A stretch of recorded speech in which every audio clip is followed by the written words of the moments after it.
મામલતદાર કચેરીમાં પાર્ક ટેમ્પામાંથી 21 લાખના સીસાની ચોરીનો આરોપી તેના ઘર પાસેથી ઝડપી પાડ્યો હતો.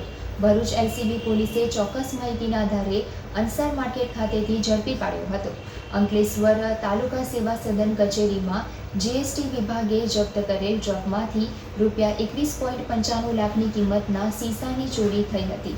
અંકલેશ્વર બી ડિવિઝન પોલીસે ચોરીના ભેદ ઉકેલી સીસા ચોરો અને ભંગારિયાનું અગાઉ પણ ધરપકડ કરી હતી. ભરૂચ ક્રાઇમ બ્રાન્ચની ટીમે અંકલેશ્વર વિસ્તારમાં પેટ્રોલિંગ દરમિયાન મળેલી બાતમીના આધારે એક વોન્ટેડ આરોપીને ઝડપી પાડ્યો છે.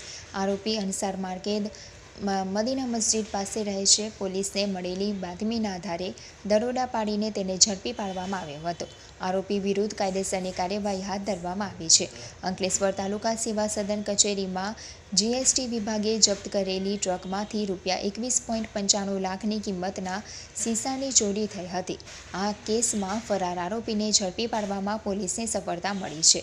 પોલીસ દ્વારા આગળની તપાસ ચાલુ છે. અંકલેશ્વર શહેર બી ડિવિઝન પોલીસ મથકના સીસાની ચોરીના ગુનામાં સંડોવાયેલ આરોપી ફિરદોસ અલી ઉર્ફે બ્લેક ટાઇગર મોહરમ અલી ખાનને અગાઉ ઝડપાયેલા આરોપીની પૂછપરછમાં સંડોવણી સામે આવી હતી.